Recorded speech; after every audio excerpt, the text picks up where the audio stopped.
been a PSA member for quite a while. He's done a great deal of work with PSA and had lots of images and essays published through PSA. And John, since you know a great deal more about your background than I do, why don't you say a few words about yourself and we'll start the recording.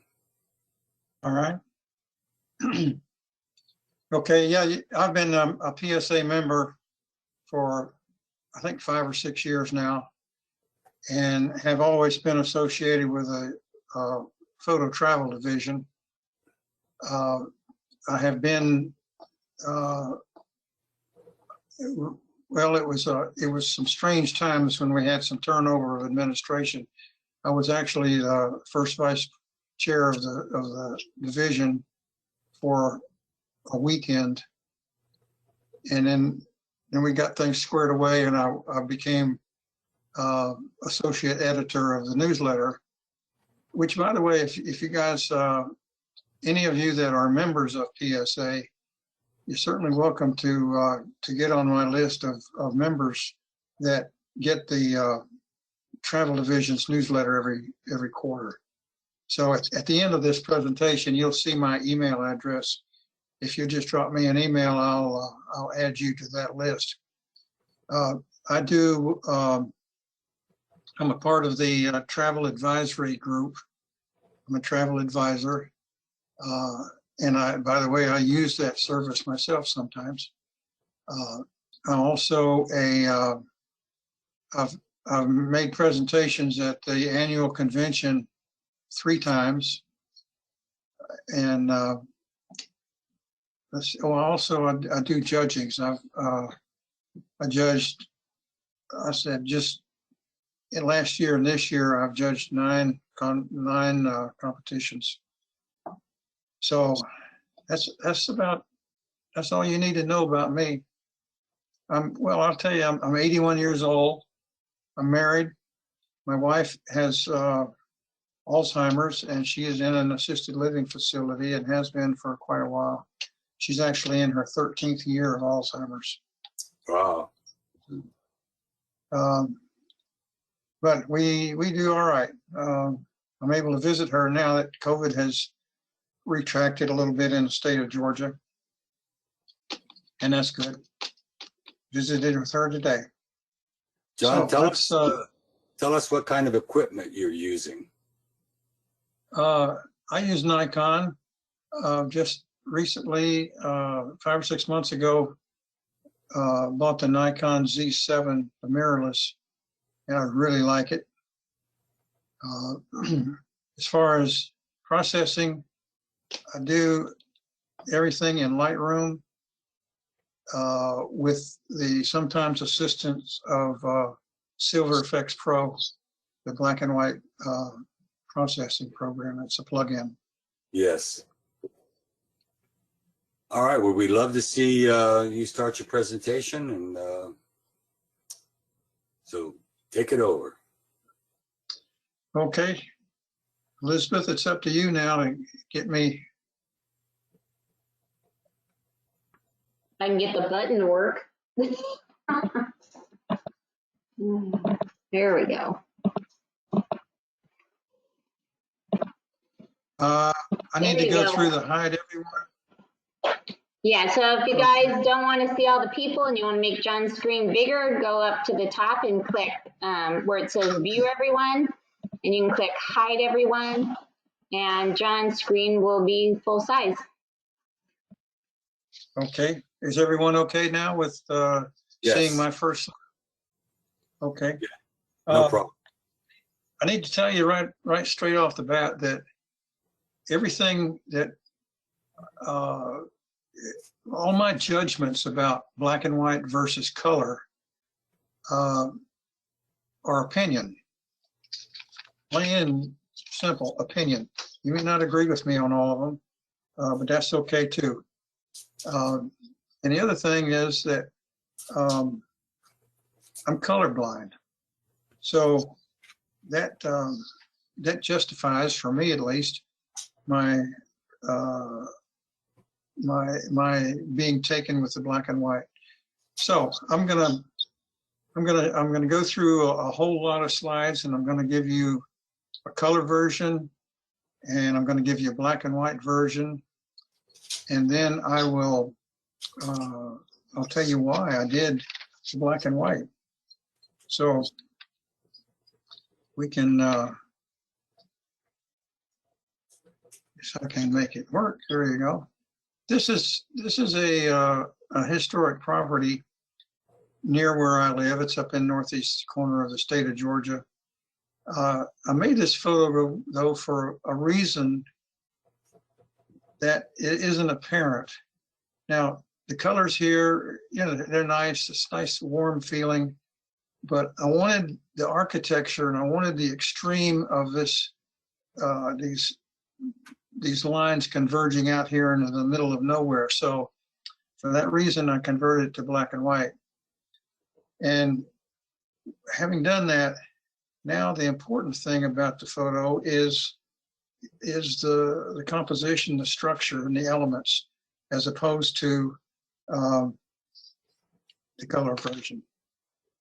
I like the color, but I also this does what I wanted done. Next slide. This one. This is a building, an abandoned factory in Albania. I was lucky enough to travel to Albania a few years ago. Spent a month there.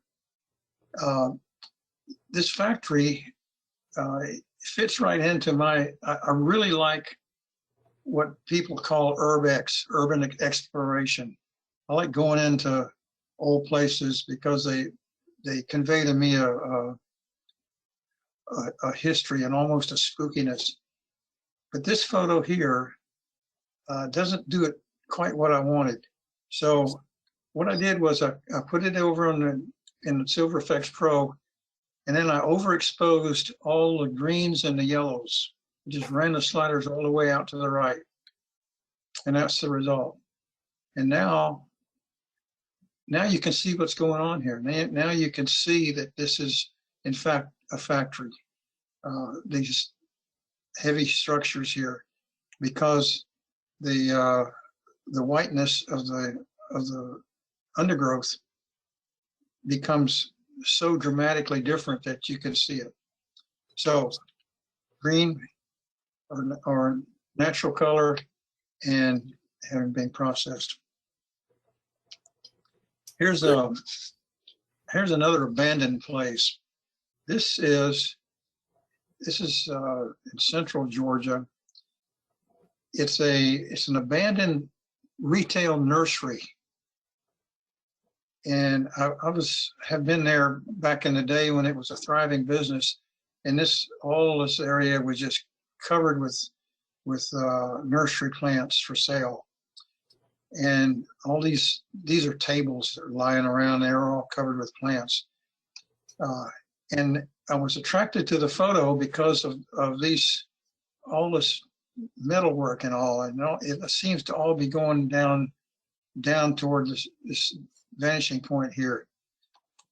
But when I changed it to black and white, look what happens to these shadows down here.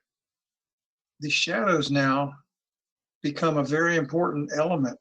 They've become almost, maybe not quite, but almost as important as these members up here. So color, it's interesting. Black and white, it's really a dramatic combination of elements here, the structural elements. Here's another photo taken in the same facility. I don't know why, but I like crawling around in places like this. This is the same facility, and it had rained, and this is puddle of water down here. So I got a good reflection of all this material up here. This was at one time it covered the roof, and it was sort of used as a shade cloth. Now it's just plain old spooky. In black and white, this material really stands out, and now it becomes a a composition of whites almost all the way to full dark. When it's in color, yeah, it's interesting in color, but in color it doesn't quite convey, to me at least. And remember, we're talking opinion here. It doesn't quite as convey as much as the black and white does.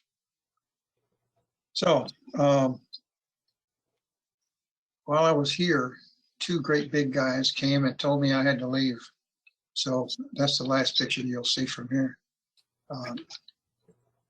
Here is a bridge somewhere. I think it's in southern Spain somewhere. At any rate, I was taken with the lines, this sharp diagonal, the curve here. To me, this is all about, it's all about lines. And the blue sky is, you know, it's pretty, but it's pretty dull.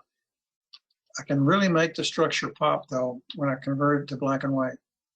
Now the photo is about the bridge, and there's no question about it. The sky is this pretty muted. It's muted out to almost where it's just not important at all in the photo.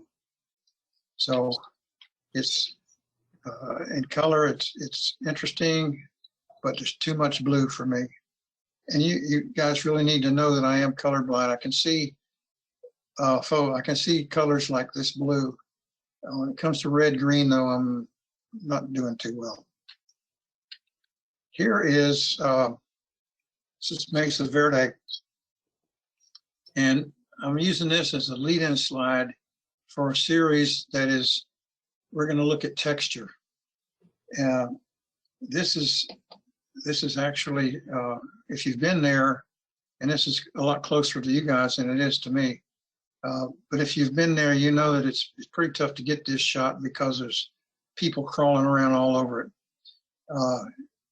But I waited in the, they take people through in groups. The group ahead of me left, and I had just about a minute before my group started coming in on this side over here. So I was able to get the photo without a modern Americans in the ancient American Mesa. This is, you may not know, but this is just the front. There are actually 150 rooms back in the mountain. Oops, I didn't mean for it to go to black and white so soon. But here is why black and white is the choice here. You can see the texture, all of these rocks, with the sun coming in from up here somewhere, and the shadows are on the left-hand side of each of the, I don't know what's happening here. The shadow is over on the left-hand side of everything. In color, it's marvelous in its homogeneous color. It's just, to me, and again, I'm not real good on colors, but to me, this is a wonderful show of the real feeling of this ancient structure. But what you cannot see here is the texture of the buildings as well as you can when the color goes away. And what you're seeing now is between any two rocks, you're seeing the shadow of the joint that makes up the two rocks. So, and there's another photo I'm going to show you in a minute. It's got the same effect, but that's so much for that texture. This is a place called Pueblo Bonito. This facility, this pueblo, by the way, is predates Christopher Columbus by some 400 years. This thing has been here a long, long time, and it's nice. I'm telling you, I hope that you're enticed to go and see this place, because if you're out west, there's so much to see, but this is this should be very high on your list. It's down at the end of 20 miles of very bad road. About half of the 20 miles is washboarded, and it just shakes your car all to pieces. I'm glad that we had a rental car. But I felt here, and you're going to hear me say this a lot. My feeling here was this is so desolate and so unique to find this out in the middle of the desert. I wanted to pick that up, and Black and White does that for me here. And by the way, this is something you'll notice whenever you've got cirrus clouds against a blue sky. When you go to black and white, they really, really pop. It makes it's just beautiful. I mean, they look nice here, but then it's you can make it look even so much better. All this growth down here, I like to have a foreground element on something like this, but all of this growth is almost distracting from the Pueblo itself. The color here is to me it's just sort of a nasty green. But when I take that out, then the foreground here gets a little less important, and the Pueblo itself becomes important. This is, by the way, this Pueblo is sitting on the top of a humongous gas and oil reserve. And watch your newspapers. There's some fights going on about developing this area into mining and oil production. Here's a castle in Romania. The light here is coming in from the left. Light source is over here, obviously. And it's doing a really nice job of showing the shadows of the arches and so forth. But what it's not showing is the texture of the walls. It's sort of bland. Whereas when I go to black and white, this texture just jumps out at me. And that's why I prefer, for this photo, the black and white. Nice. And going back out to the west again, is Arches Park. And it's a rugged place. You know, I'm sure you've been there. You being as close as you guys are, it's a magnificent place. And this photo, however, makes it seem almost friendly because you've got these colors here, and you know the foreground colors and the blue sky and everything. It wasn't until I converted it to black and white that I got the real impact of what's going on out there. See how dark in the sky? Did that, and it's blue.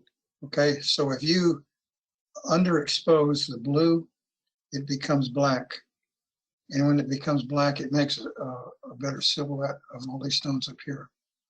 Sometimes a photo just screams out at you, black and white, and that's this next one. This is a boat repair yard in Port Angeles in the Olympic Peninsula in Washington State. It's it tells a story. Obviously, you're always looking for photos that tell a story, and the fact that the boat is called Last Chance is quite appropriate for where it is. But in black and white, it becomes even more dramatic to me. I hope that I was able to convey to you what that difference is. This is a boat with a name Last Chance on it. This is a boat that is really indeed having its last chance. And then one of the other things that is really good with black and white as opposed to color is shapes. I don't know if you've been to this place. It's called Coral.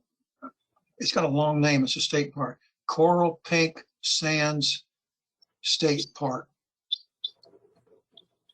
And it's in Utah, and it's pretty close to Zion Park. What happens here is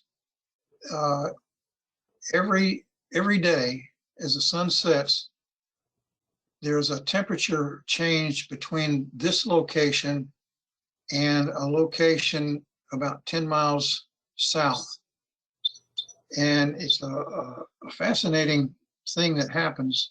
Because of that temperature change, a wind is generated that comes through a pass to the south, and that wind erodes the stonework that's there. It's called Navajo limestone, and over the eons, millions and millions of years, it has eroded those stones, and it's piled up that sand down in this little state park. It's not big. It's maybe 100 acres. But and then in the evening, well, in the daytime, this is plain old sand. In the evening, it picks this color up. So, you know, I went there because the name was telling me that this is really an unusual thing. And when I looked into the history of it and saw how it happens, then I really was eager to take pictures that would show the sand. But I'm just as excited about the black and white version. The black and white, it's a curve. In the color version, it's red sand and blue sky. Now my wife, years ago when she saw this, she said, when I told her that I liked this better than the color, she was part way along with her Alzheimer's, but she had all of her facilities, and she said, "You're crazy." That was her comment. "You're crazy." By the way, in SilverFX Pro, you can handle the blacks really well. What I did was I increased the blacks. See here, you can see some texture, some lines in here. In SilverFX Pro, I ran the black up to just over the edge so that you can almost see those lines still here. Anymore, and I would have lost them all the way. So I like the fact that I can accentuate curves with black and white. This is the interior of the State House in Salt Lake City. You may have gone to the PSA conference that was held in Salt Lake City a few years ago. And if you did, you had the opportunity to get into this building. It was open for us early in the morning. We went in and as the sun came up, we got more and more light inside, and it was really a fascinating building. This is one end of the major dome part of the building. And what I liked about this photo is, well, first off, I liked all these paintings that pretty much pick up the history of the area. But what I really liked here was everything in this photo is a curve. Okay, there's a straight line right up there. But everything in this photo is one way or another is a curve or a circle. So even while I was making the photo, I was thinking, you know, this is going to be a real killer black and white photo because I can see all those curves. Well, I'm not real pleased with the result here, but I converted it to black and white, and then I put a vignette around here to try to soften the paintings, and so that your eye wasn't distracted away. I wanted to highlight the fixture which I've done, but it's, for some reason or another, this photo just isn't one of my favorites. This photo is one of my favorites. This is a place on Washington State coast called Second Beach. You guys, I'm sure you travel north and go up to this area. It's from being from the southeast. This is magnificent in my view. I mean, I just am really taken with this whole coast, all the way from Washington State down into California. This day was horribly cold, windy, raining. It had rain. It wasn't raining right now. So I was taken up with the driftwood and the rocks in the background, the fact that the sky looked mean, and you know, this thing sat in my computer for several years before I decided to convert it to black and white and try to bring out some of the sky. But this is what it does. There's very, very little processing here other than converting it to black and white and then enhancing some of the midtones. What you see now, though, is it really, your eye is really drawn here and to see the texture of this wood. And it now feels like it, to me, it feels like it felt the day I was there. This is nice, but this in my book this is right on up there. If I were judging this, I'd give it a 10. This is a little bit further down the coast. This is just a little bit north of Cannon Beach. And again, cold, miserable. I don't know how those people stand it, but this photo right here is if I want you to take this away from my presentation, this photo is a reason for getting out in bad weather and making photos. And because when I convert it to black and white, particularly look at this area down here in black and white.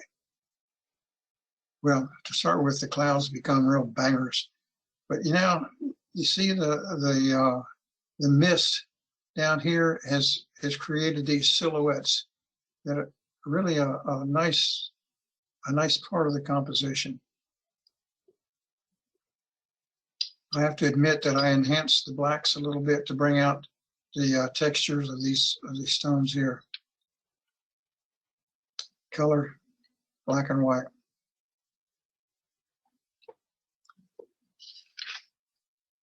Here's a photo made somewhere out in Western Canada. I get all of the provinces mixed up, but let's just take my word for it. It's Western Canada. I was driving along on a dirt road and looked down to my left and saw this valley. This is very early in the morning. Saw this valley with these clouds drifting around down there. And I remembered that something I told you guys a while ago. Whenever you've got white clouds against something dark, whether it's dark sky or green trees, when you change it to black and white, it really pops. This looks almost ethereal now to me, because you can see the silhouettes of these trees. This is a roadway down here. In color, it was too prominent in the photo, too much black and white. It assumed more the color of the forest. So this is what you can do just by making the conversion. No processing whatsoever, other than convert it to black and white. Here is something else you guys need to know, and it's a reason for shooting in color. You want to shoot in color and you want to shoot raw, but when you shoot in color, you're getting all of the information that's out there.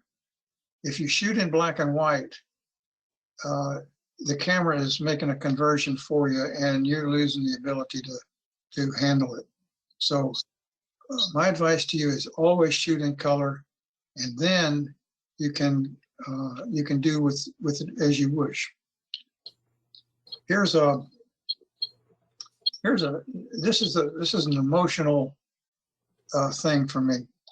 The buildings in this photo it's all on the left from a little French town called Oradour-sur-Glane, and it's right in the middle of the country, possibly a little bit closer to the coast, to the northwest coast. Here's what happened on June 10th, 1944. A German Panzer battalion led by a fellow named Adolf Deichmann sealed off the community. He posted soldiers all around the community. He rounded up all the citizens and they murdered them. A few managed to escape. I think there were like 3. But that day, 196 men lost their lives. So did 247 women and 205 children. They herded them all down to this building right here, which is the church. They locked the doors and they set it on fire. They burned them to death.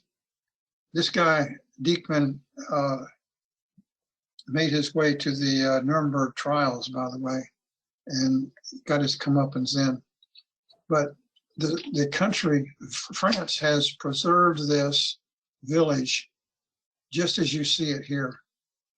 Probably in 1944, there was a tiny little tree here, but it's grown big. And I was there in the spring, and this new growth on the tree probably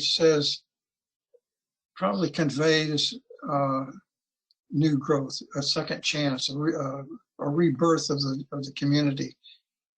But I converted it to black and white, and then I ran, like I did that Albanian factory, I ran the whites, I ran the sliders of the greens all the way to the right, so that what we have is a really, to me, a striking.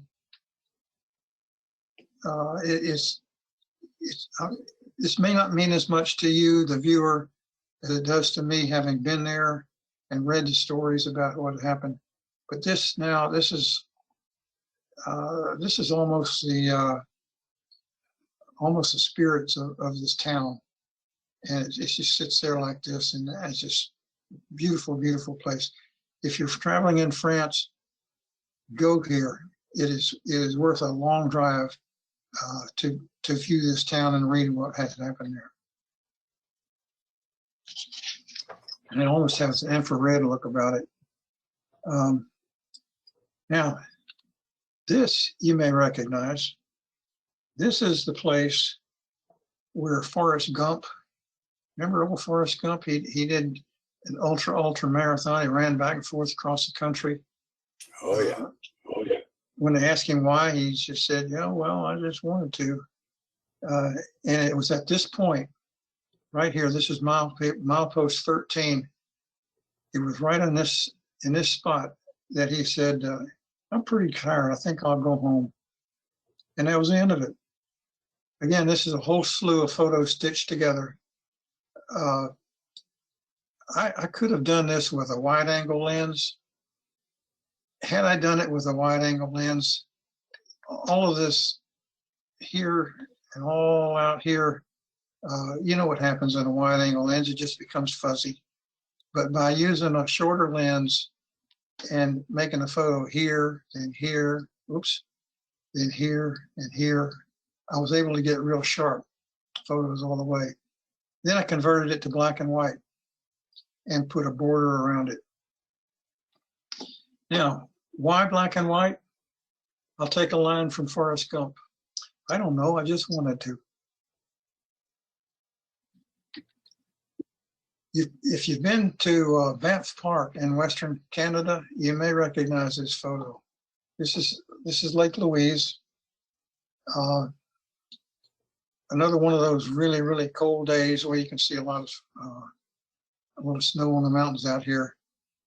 And not a very pretty day. It was overcast, but I wanted a photo that captured Lake Louise and the mountains and reflection and all that. I mean, I had good intentions with this photo, but when I got home and looked at it, I really didn't like it. It's bland. A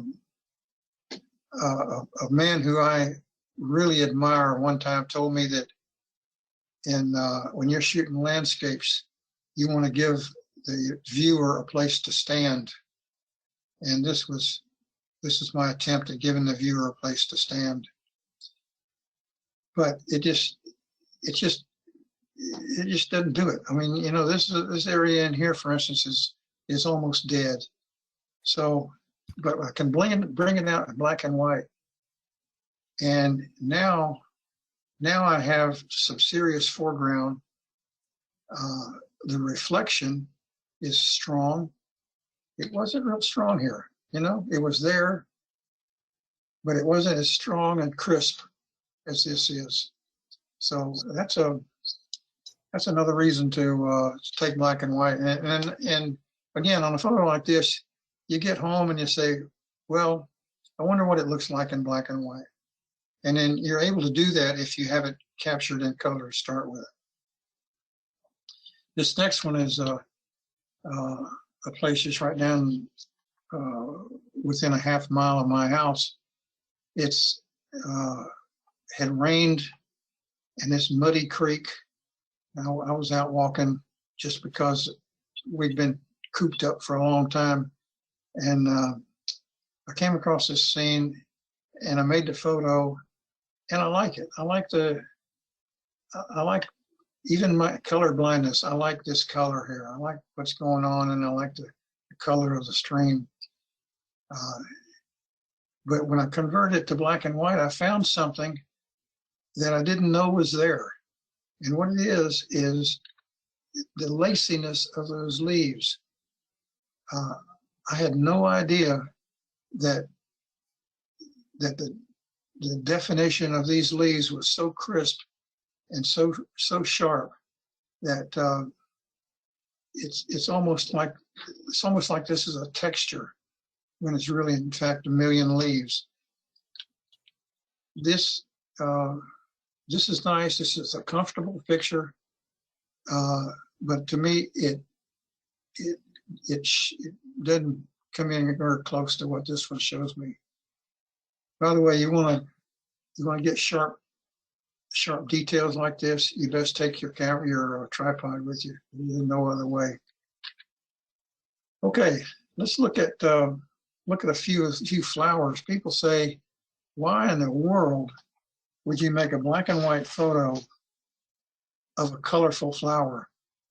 Well, I've got a built-in excuse because I don't appreciate colors as much as other people do. But what the black and white does here, and I want you to look carefully when I convert it to black and white, it converts this shade from this shade all the way to this shade. And it does it in such a way that if you're into black and white, you really are going to appreciate how this shading is done here. I'm doing a little drawing these days. I was an artist of sorts when I was younger, and I've reinvigorated an interest in sketching and photo journaling. And my next trip overseas is going to be to Italy, and I'm going to walk 200 miles from a town called Laverna to a town called Rieti, and then I'm going to take a train into Rome. That 200 miles is the path that St. Francis took back in the 12th century when the Pope sent for him and said, you know, come explain what's going on with you and your little band of followers. This is the path that he took. I and my two oldest grandchildren are going to walk that path. It's 200 miles. And I'm going to document it with my photography. but I'm also going to sketch little vignettes in a journal. At any rate, I got off onto that side trip because of the way the shading happens. And when you're sketching and you're drawing, you're quite aware of shading because it gives a certain life to the photo. In this photo, I've got the deepest black and the lightest white on the same photo, and that's really a good thing. It will it conveys something to the viewer that although this is beautiful, it conveys something to the viewer that is also important. Now look at this photo. Here is this little guy, the spider, is a Mizumina clubfoot. Thank you, Mr. Google. This guy, this is a calla lily flower, by the way. This guy does not, he does not spin a web. What he does is he's a chameleon. He becomes the color of the background, and he waits around for somebody to come by, and when they do, he jumps out and gets them. The stamen of this flower is dramatic, and it sort of draws your attention away from the spider. So what I'm going to do here is I'm going to make it monotone, and now my spider stands out more, and the story becomes more real because now the spider and the color of the background are closer, and you can see how he's waylaying the casual visitor.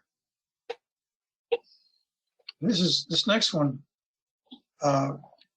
maybe you color people can tell me what's going on here. This is a bird standing in shallow water under a bridge in Oregon, and he's beautiful. I mean, the lines are just dramatic, but in my way of seeing this, he's become blue. He's become the water, the light reflecting off the water is causing him to look the same color as the water. Now, but I can get rid of that. How? Go with black and white. Now he stands out. He's sharp. The subject of this photo now is this curve right here. Whereas the subject of this photo was a bird standing in the water. There's a big difference here, and the black and white, luckily, was able to do that. Next photo gets me in trouble. This one right here. I showed this to my photo club, and I converted to black. That's the black and white. When I showed it to them in the color, everybody in the whole room said, "Wow." Well, that's not why I made this picture. I mean, I was there. This is near this is in Cannon, the town of Cannon. The big rock down the way here is I've forgotten the name of it now. Anyhow, it's at Cannon Beach in Oregon. Haystack. I saw this guy. Yeah, Haystack. Haystack is right down here somewhere. I saw this guy coming way up the beach, and I knew that he was gonna be right where he is right now. So I started taking pictures back in this area, and I must have fired off 40 or 50 photos of this guy. And I like it, and the sunset gives it that wow factor. But I'm just stubborn enough to like this one just as much, because this is like street photography as it used to be in the old days. I chose this picture of the whole group because of the man's leg and the dog's leg, and that's exactly the only reason I chose that picture instead of half a dozen more that were in the same area. So, but still, and somebody in my club took up the mantra that my wife used to say, "You're crazy," but hey, it's my picture, it's my opinion, and I like this one better. Let's look at some people in color and black and white. Here's a man in Croatia that he spoke no English and I spoke no Croatian, but it didn't seem to matter. It's just one of those situations where he came wandering up, and he has a cow. You can't see the cow in this photo, but he's walking with his cow. And you know, I admired his cow, and I petted her a little bit, and this guy thought I was nuts, I'm sure. But we just had a nice long conversation. Neither one of us able to understand the other one. And I asked him if I could make his photo just by pointing to my camera and then to him. And he said yes, and this was the photo I made. But I like the man in black and white because I like the way his whiskers are. I like the way the shadows are in his eyes. I like the way this color has gone away that was up here. And everything about the picture now is his face. This is a Navajo Indian. This guy right here, his name is Timothy. And he at one time was on the Navajo Council, which is equivalent to a federal senator in our society, our political system. He's a brilliant man. And I stayed at his house. It's one of the few, I think they've only made 2 or 3 B&Bs allowed on the Navajo reservation, and I was able to book a stay at this man's house. And he took me to a site that has petroglyphs on the stoneworks. And he said, you know, if you tell anybody where this is, I'll have you scalped. And he was serious about it. So, but at any rate, I made this photo. I really like the complexion. I like the skin. I like the bumps. Everything about the man says Navajo Indian to me. I'm equally as pleased though with this photo. Now it's all about his face. Back here, there was, you know, maybe the Chicago sweatshirt just distracted you a little bit, but now it's all Timothy. A couple more portraits. There's a little farm lady in the country of Moldova. Moldova is just a little bit north of Croatia and Romania. I mean, Romania and what's the other country in there? Anyhow, Moldova is the third one up the line. She, again, she's not an English speaker, but my wife and I were walking in this little village, and we admired her house, and she invited us in for tea, and she showed us all her farm animals and everything. And what a wonderful face! Isn't that great? Look at her. She has no teeth, but she's just as cordial and nice. And I like her even in black and white better. Suddenly, when it comes black and white, I lose all of this, and I see even the color of her hair now pops out at me. I like it. I really like it. I like those wrinkles, and the black and white comes out. Here's another one. This is a Tibetan lady. We're in Lhasa, Tibet, and hired a guy to drive us out into the countryside. And he drove us around all day long. And at the end of the day, he took us to this little farmhouse. And it turns out that this is his aunt.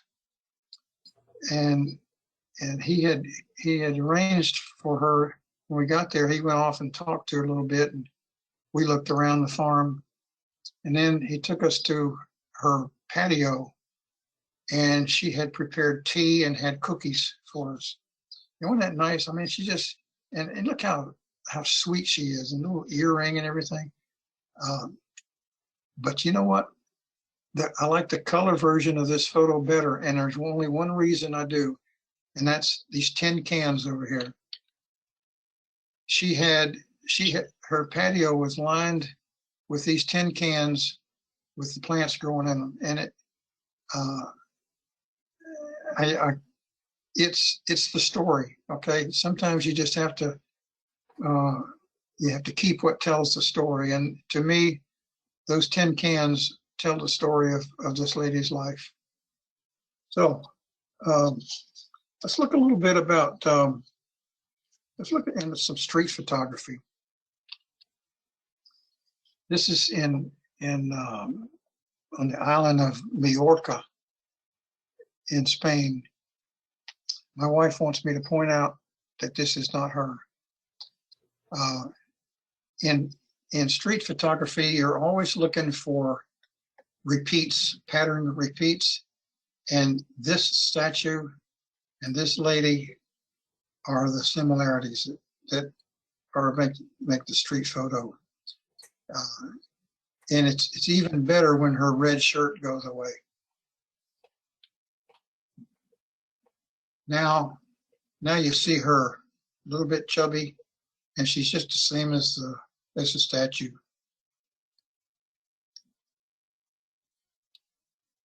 I don't know if your club has delved into street photography much, but street photography is not pictures made on the street.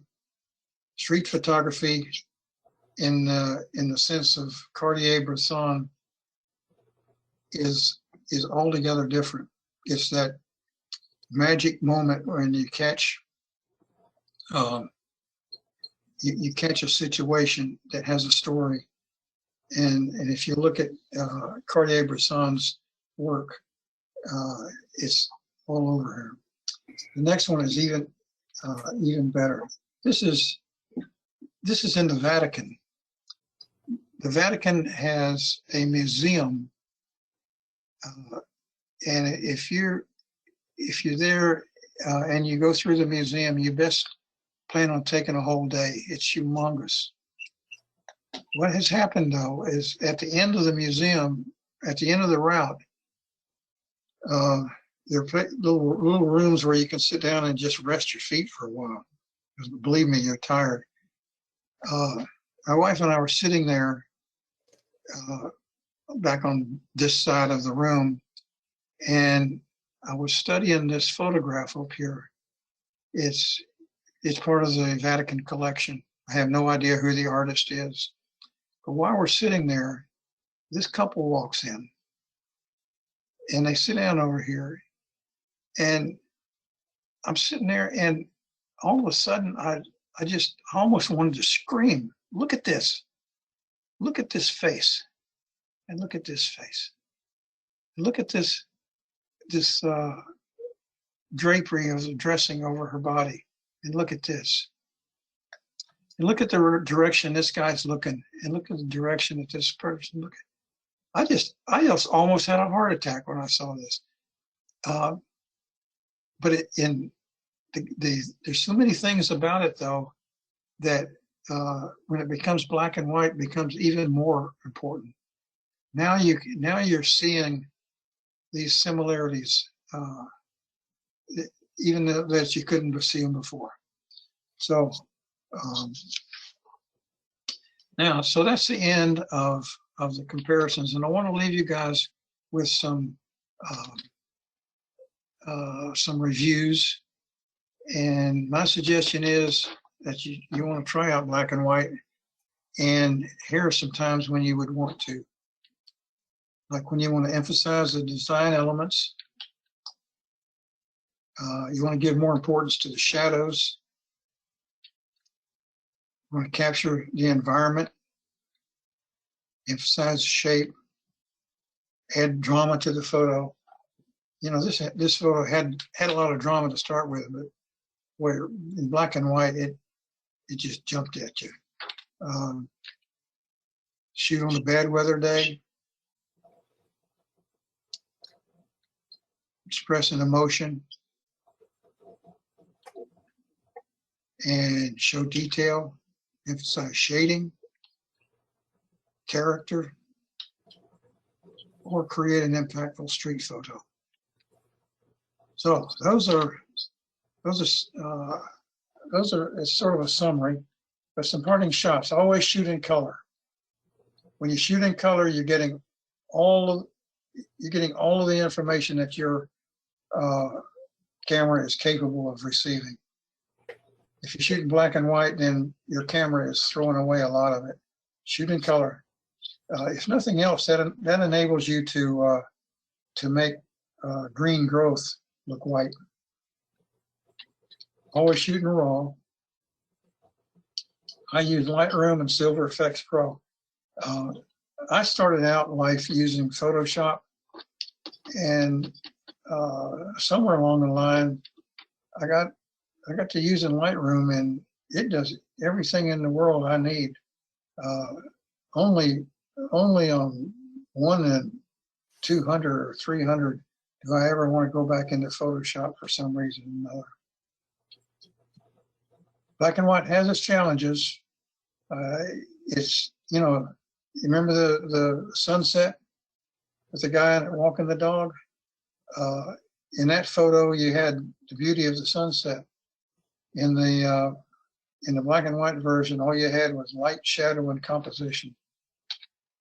So review your old photos. Don't go out with the intention of making a black and white photo. You've already got in your library of photos, you've already got some really good black and white photos waiting on you. And it's all opinion. Everything I've said tonight is my opinion. If I tell you that I like this in black and white instead of color, you might disagree, but that's okay. All art is opinion. And a little word from our sponsors. The Photo Travel Division is the one who have set up this program of having speakers available to PSA member clubs, and that's how I came to be your presenter tonight. There's my email address. If you want to become a presenter, and or if you want to be added to the newsletter mailing list, there's my email address. Drop me a line and I'll make that happen. So that's it, folks. Now, Elizabeth, if you will take back control, I'll relinquish. John, I want to thank you.